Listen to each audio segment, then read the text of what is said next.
मौजा TV official के मोहतरम देखने और सुनने वालों अस्सलाम वालेकुम। प्यारे दोस्तों, सुल्तान महमूद गजनवी तारीख में अपनी हिकमत दानाई, दलेरी, शुजात व खुदा तरसी के हवालों से जिंदा है। इसी के तुफैल सोमनाथ का जिक्र भी होता है, जहां हिंदुओं का एक बहुत बड़ा मंदिर था। इलाके के बड़े ब्राह्मण इसके कर्ता धर्ता थे। महमूद गजनवी ने सोमनाथ पर 17 हमले किए। वो हर मर्तबा फातिह फरमा हुआ। वो जब भी हमलावर हुआ, ब्राह्मण उसके पांव में गिर गए। उन्होंने हर मर्तबा इल्तजा की वो जिस कदर दौलत चाहे ले जाए, लेकिन सोमनाथ के मंदिर में पड़े सबसे बड़े बुत को ना तोड़े। दोस्तों, सुल्तान महमूद गजनवी ने जो जवाब दिया वो उसकी शान बयान करने के लिए काफी है। उसने पांव में गिरे ब्राह्मणों को शाने से पकड़कर उठाया और कहा, मैं बुत शिकन हूँ, बुत फरोश नहीं। उठो और मेरा मुकाबला करने के लिए तैयार हो जाओ। फिर सुल्तान ने वो कुछ किया दोस्तों, जिसे बयान करते हुए बुतों के पुजारी आज भी लरसते हैं। वो सुल्तान का कुछ ना बिगाड़ सके, मगर महमूदो यास के फर्जी किस्से तारीख में शामिल करते रहे ताकि उसके किरदार को धुंधला सकें। उनकी हर कोशिशें नाकाम रहीं। कुदरत के अपने फैसले हैं। बुत शिकन तारीख में हमेशा आबोताब से चमकते दमकते नजर आए। प्यारे दोस्तों, बरदारे नबी आखिरुल ज़मा हजरत मोहम्मद मुस्तफ़ा सल्लल्लाहु अलैहि वसल्लम तारीख के पहले बुत शिकन हैं। रसूल खुदा सल्लल्लाहु अलैहि वसल्लम ने उन्हें अपने कंधों पर सवार कराया और खाना काबा में पड़े बुतों को पाश पाश करने का हुक्म दिया। प्यारे दोस्तों, दीन इस्लाम में बुतों को तोड़ने का हुक्म है। बुत बनाने, उन्हें सजाने या उन्हें रखने के लिए एहतमाम करने या उनकी पूजा करने वालों के लिए सहूलतें मुहैया करने की कोई गुंजाइश नहीं। जो ऐसा करेंगे नुकसान में रहेंगे। दोस्तों, मंदिर तो यूएई में भी बहुत हैं, लेकिन वो बादलों का पहला हमला बर्दाश्त ना कर सके और पहली बारिश में बह गए। यहाँ के मकीनों के लिए ये बहुत भारी बारिश थी जो कई बरसों में ना हुई थी। अहले पाकिस्तान ने तो इससे कई गुना भारी बारिशें देखी हैं। उनकी झड़ी बाज़-औक़ात महीना भर जारी रहती है। यूएई में 2 रोजा बारिश ने कई भरम तोड़ दिए। Abu Dhabi, Dubai, Sharjah, Uzzaman और अलैन ज्यादा मुतासिर हुए हैं। इमलाक को काफी नुकसान पहुंचा है। कुछ इंश्योरेंस कंपनियां दिवालिया हो जाएंगी।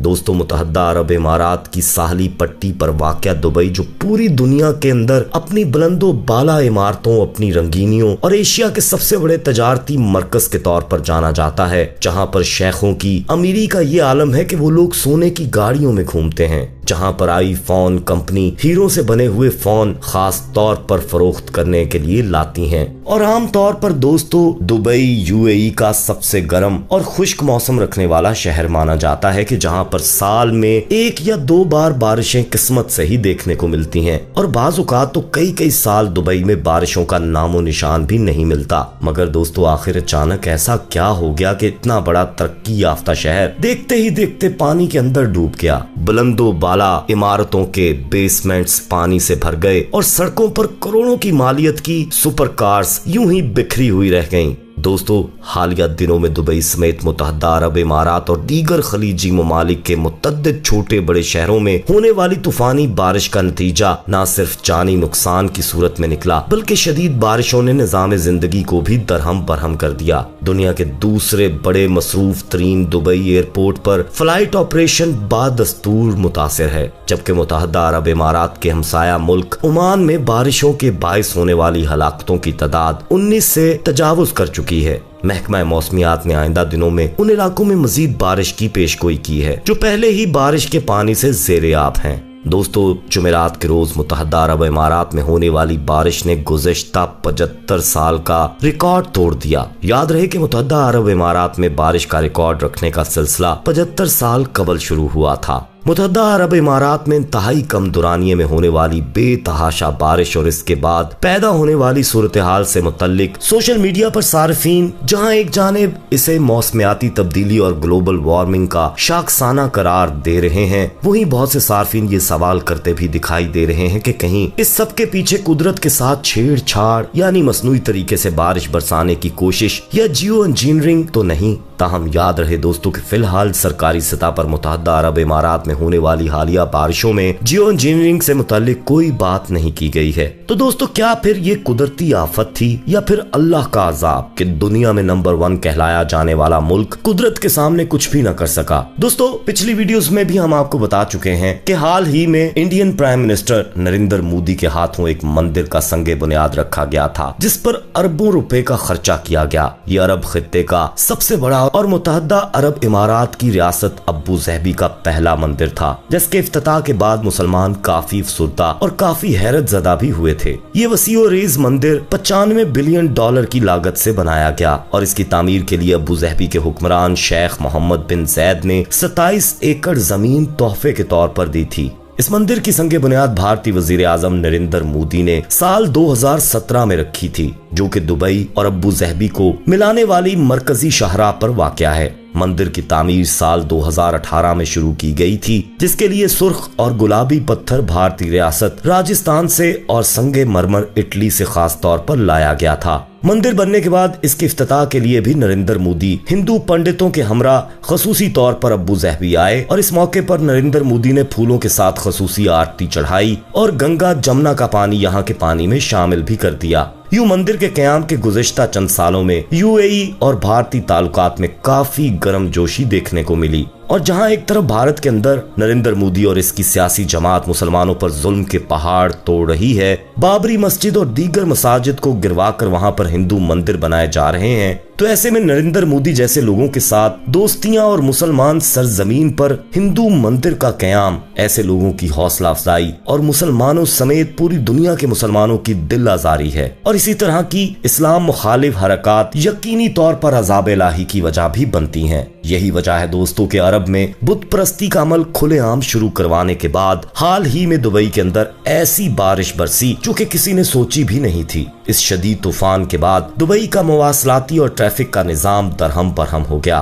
बड़े बड़े शॉपिंग मॉल्स पानी से भर गए। दुबई का सबसे मसरूफ तरीन एयरपोर्ट गोया एक समुंदर की शक्ल देने लगा और पानी लोगों की गाड़ियों और यहाँ तक के उनके मकानों के अंदर घुसकर सब कुछ तहस नहस कर गया। यानी दुबई के अंदर अचानक से कुछ ऐसा हो गया जो लोगों की सोचों में भी नहीं था। मगर बेशक अल्लाह ताला की जात सबसे बड़ी है और वो कब कहां और कौन सा अमल कर दे ये किसी को मालूम नहीं। दोस्तों अहादीसे मुबारका के अंदर क़यामत से पहले बुत परस्ती की शुरुआत होने और अरबों के सहराओं का सरसब्जो शादाब होने का जिक्र मिलता है और हैरान कुन तौर पर यह बात भी आज पूरी होती नजर आती है। प्यारे दोस्तों अरब के बद्दू जो जमाना जाहलियत में बुतों की पूजा करने में पूरी तरह से डटे हुए थे, आप सल्लल्लाहु अलैहि वसल्लम ने आकर उनको राहे हक दिखाई और खाना काबा समेत पूरे अरब से बुतों का सफाया करके न सिर्फ लोगों की जिंदगियों को इस्लाम से मुनव्वर किया, बल्कि इस्लाम ही की ताकत से अरब बद्दुओं को सारी दुनिया के अंदर एक नुमाया मुकाम मर्तबा मिला और ये लोग दुनिया की एक उभरती हुई ताकत बन गए।